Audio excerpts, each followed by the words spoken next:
For the benefit of everyone, I am making this video to understand the various koras or parikramas or the pradakshanams that we can do on the Kailash Parvat.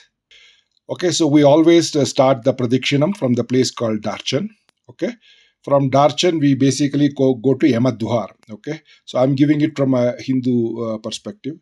Okay, so we drive up to about 5-6 kilometers to Yama Dwar, and from there we start our first trek, and we go to a monastery called Dirapuk. Dirapuk is a monastery that was built by Milrepa C. Okay, so this route is not a very difficult route. I was able to do this route in about 4.5 hours. So it's from Yamadwar to Dirapuk is about 14 kilometers. The altitude incline is not very difficult. You have spectacular views of different rivers that are originating from the Mount Kailash area. So there are 4 rivers that are originating from the Mount Kailash area.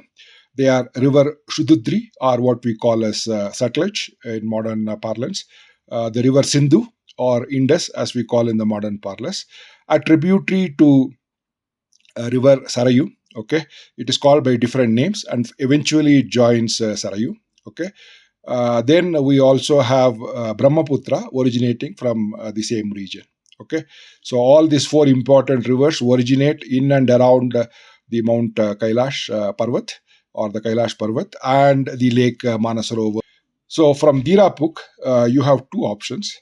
Option number 1 is basically to take the Inner Kora or the wool pradakshanam.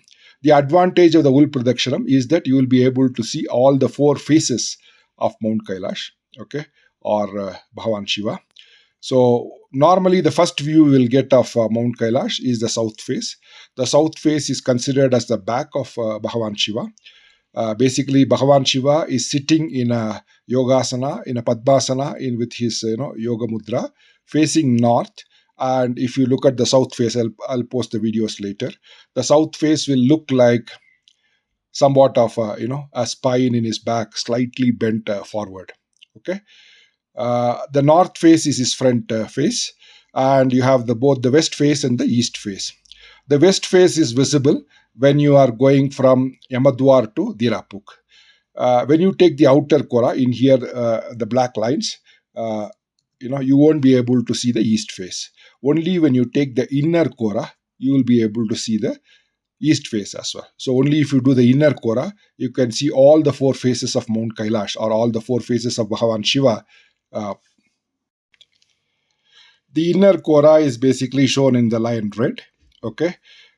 For doing the Inner Kora, it is better that you have little mountaineering experience, because about 70 meters you need to do a vertical rock climb, and it is not very easy for most of us to do. Of course, we were with a very experienced tour guide team, so they could kind of push us, most of us, up the mountain in the vertical peak. Otherwise, it's quite a difficult thing. So if you have basic mountaineering experience, it will really help when you take the Inner Kora, as shown in the red line. Okay, the rest of the Kora is like a normal mountainous path. In fact, most places, up to Shivstal, you can even basically come by vehicles. Okay, so that's what it is. Okay, and the Inner Kora is a slightly longer distance. It takes about 3 or 4 kilometers more than the Outer Kora.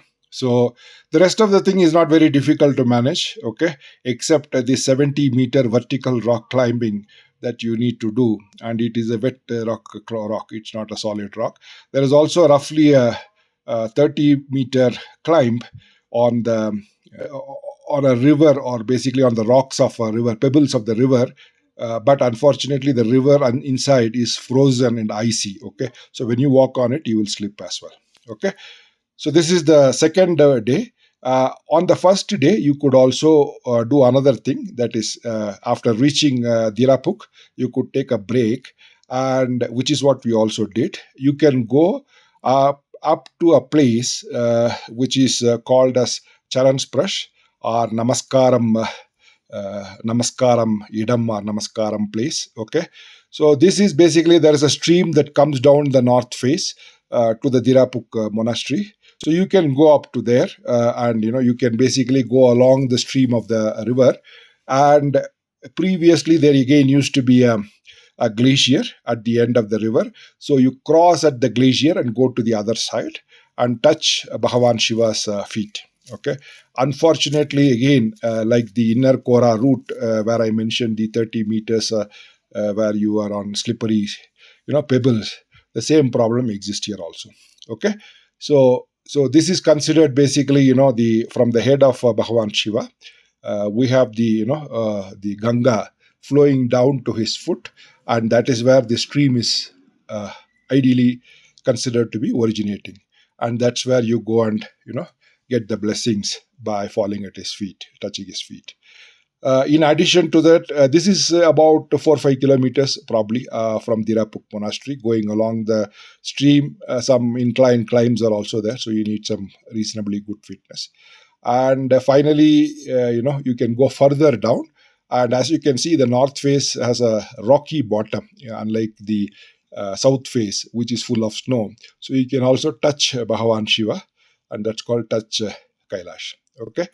So the second day of the Pradakshanam, if you don't do this inner, charan sparsh and things like that, the second leg of the Pradakshanam is the hardest part. Okay.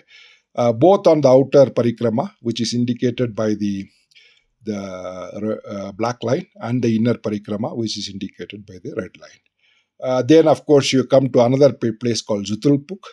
And Jutulpuk is where you have another nice, beautiful Buddhist monastery, halt the night, and the next day you come walk another 7 kilometers on a mountainous route. It's a flat surface as far as the mountainous route is concerned. You don't climb or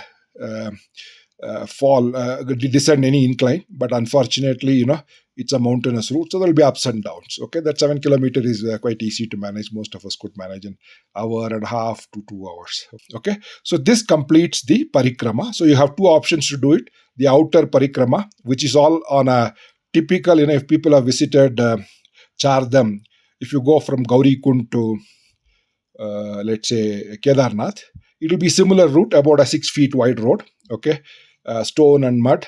Sometimes the stones could be loose, but otherwise reasonably decent track to walk. At points, the inclines could be quite steep, so you need to be able to manage those inclines properly. But otherwise, it is not very difficult.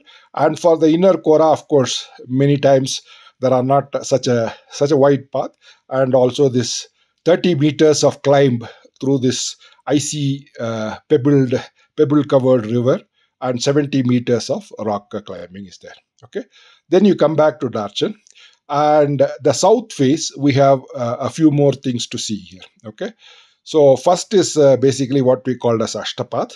Again, there is a Buddhist monastery also there. Ashtapad is a very sacred site for the Jains. So this is where the first Tirthankara, Rishabhadeva, was supposed to have meditated and attained his enlightenment. Okay, so it's a very, very important place. So up to that place you can go in a car. Okay, so that's about 5-6 kilometers. And then if you go another 5 kilometers of difficult mountainous stretch, you will come to what is called as Atmalingam. Okay, and Saptarishi caves. So if you look at the backside of or the south side of Mount Kailash, you will see the ridges like the spine. So basically there is a way for the snow to keep falling, and when it falls down, it basically forms something called as an Atmalingam. Okay, so that's called as the Atmalingam. And there is a hill in front of it. Roughly it is it's about 6,700 meters is Mount Kailash. There is a small hill or a mountain which is at 6,100 or 6,000 meters or so. That's called as the Nandi Parvat. So you can also do a Pradakshanam of the Nandi Parvat. It's a very tough one. It is 26 kilometers. You have nowhere to stay. So you have to finish the entire 26 kilometers of that mountainous stretch in one day. The last one, of course, is the Saptarishi caves. It represents where the Saptarishis have meditated. Here, the important thing is that last 30 meters, you need to again do a rock climbing. Okay, so I would advise that not rock climbing, mountaineering, vertical mountaineering. Okay, vertical, you can say wet rock mountain climbing. Okay, so unless you are used to that, don't attempt both the Inner Kora as well as this place. Okay, this Saptarishi caves. What we can do is we can go as close as possible to Atmalingam and Saptarishi caves and meditate and come back. Okay, so basically this is what represents the full things. So what is the Inner Kora? Inner Kora is the one Ul Pradakshinam we can call, where we can see all the four faces of Bhagavan Shiva or the Kailash Parvat. Okay, the Outer Kora you can see three faces, not the east face. It is the traditional route most people take, and that's where you will get horses if you want to take a horse and don't want to do it by yourself. So that's where you will get both horses. For the Outer Kora only, you will get both horses as well as a porter if you want to carry any backpacks and all those kind of things. Last thing I would say is that in Dirapuk it is getting improved, so we still don't have wet toilets, so there are only dry toilets. Okay, so Manasarovar, Lake Manasarovar, as well as Darchen, as well as Zutulpuk, we have wet toilets. There are no issues, so you can manage that nicely. Only in Dirapuk it is getting upgraded. Probably in a few years we'll have wet toilets, but otherwise it's dry toilet, so you should be able to manage it. Again, most of the toilets are Indian style toilets, so you should be prepared to go in the Indian style toilet way of doing it. It's such a unique experience.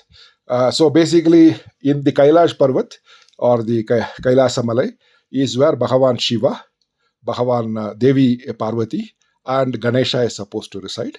So there are two small ponds or lakes near one near the Inner Kora and one near the Outer Kora. One is called as Kuber Kund. That's where Kuber meditated and got his ability to do generate wealth and his ability to do things like that. Okay, the second place is called as Gauri Kund. So Gauri Kund, if you know the story of Bhagavan Shiva and Parvati and Ganesha, is where Devi Parvati went for a bath, and when Bhagavan Shiva came, Ganesha won't let him in, and he argued and finally cut off his head, and that's why Ganesha has a elephant head. Okay, so Gauri Kund is the place where that is supposed to have happened. Okay, so exactly right opposite to the south face is where we have what we call as Kartikeya mountains. So it's also a mountain range like Kailash Parvat, and that's where Kartikeya is supposed to reside.